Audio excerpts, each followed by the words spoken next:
الرحيم الحمد لله رب العالمين والصلاة والسلام على سيد المرسلين وعلى آله وصحبه أجمعين. سبحانك لا علم لنا إلا ما علمتنا إنك أنت السميع العليم.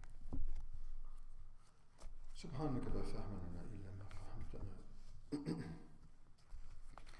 إنك أنت الجواد الكريم. رب زدني علما.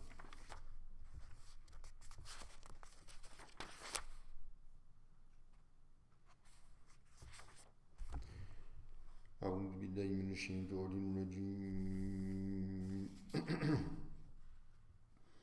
هنالك دعا زكريا ربه قال رب هب لي من لدنك رحمة من لدنك ذرية طيبة إنك سميع الدعاء.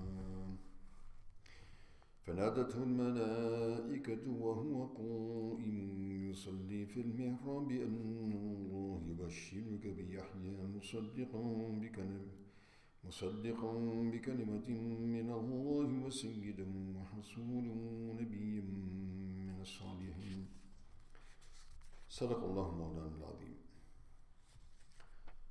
So here Allah subhanahu wa ta'ala, after mentioning Sayyidah Maryam, the birth of Sayyidah Maryam and her consequent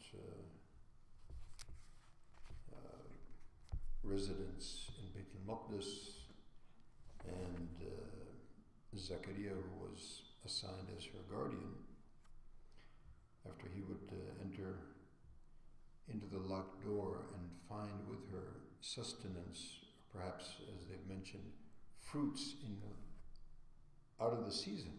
So not only there was no way for that sustenance to reach into the house that was locked, at the same time they perhaps were fruits that were not in season and not available anywhere. So of course this is a miraculous sign, it is a karama, and so it's mentioned that as Sayyid Zakaria alayhi salam was advanced in age and yet he had no children. And so upon seeing and visualizing, as we say, Ra'yul Ayn, with his own eyes, seeing, this miraculous event, the presence of fruits and sustenance without any visible means. So also it appeared to him that this is a time that I should ask Allah subhanahu wa ta'ala to similarly grant me offspring without visible means, because he was advanced in age, his wife was advanced in age, and so Allah subhanahu wa ta'ala perhaps gave him this ilham, or inspired him to make this dua. Hunalika, and at that juncture, at that point, Zakaria alayhi salam prayed to his Lord, saying, "O my Lord, grant to me from min ladunka, directly from you," because obviously the apparent means, which is also the sunnah of Allah subhanahu wa ta'ala, is not going to come to fore in this situation. Advanced age, husband and wife both, it's not generally the case that offspring comes forth. So directly from you, Allah subhanahu wa ta'ala, O my Lord, grant me pious offspring, dhurriyatan tayyiba. So from here we also understand it's the sunnah of the prophets to ask, well, not only to ask for children, but before that, marrying and seeking pious offspring to carry on the tradition of the system of the worship of Allah subhanahu wa ta'ala and dedication to the worship of Allah subhanahu wa ta'ala, which human beings have been created for. And he adds, "Innaka samiyun du'a," and definitely you are the one who hears du'as. So, فَنَادَتْهُ الْمَلَائِكَةُ. So at this juncture, the angels called out to him, وَهُوَ قَائِمٌ يُصَلِّي فِي الْمِحْرَابِ, while he was there praying in the mihrab. Mihrab is basically, as we understand, is here. Mihrab, perhaps in that context, might mean the specific place that was dedicated, for ibadah, for prayer, for salat, etc. And so the angels called out to him that Allah subhanahu wa ta'ala gives you the glad tidings. إِنَّ اللَّهَ يُبَشِّرُكَ بِيَحْيَى.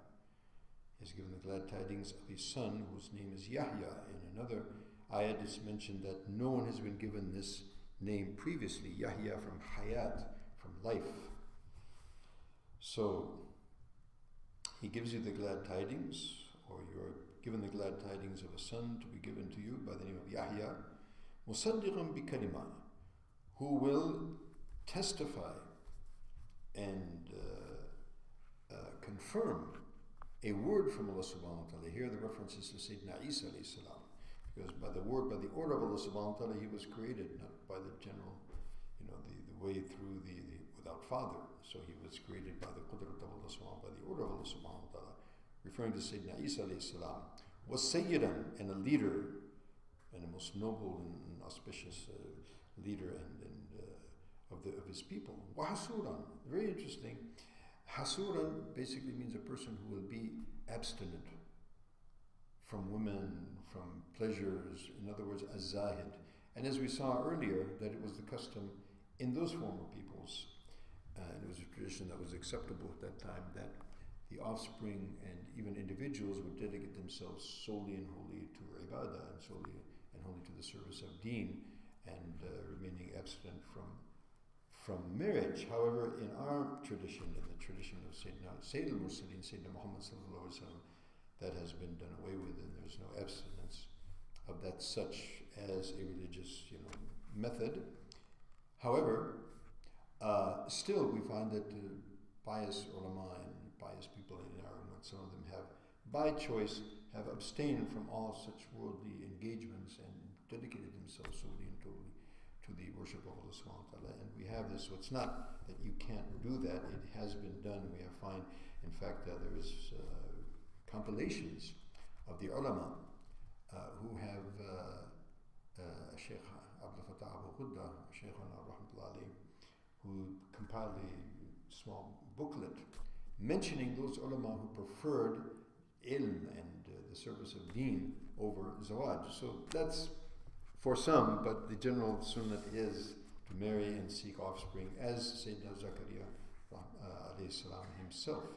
So that glad tidings of Yahya, who will be confirm the word of Allah subhanahu wa ta'ala, a Sayyid, a leader, and Hasuran, absence, a Zahid, and Abid, wa Nabiyan, and also a prophet among the pious.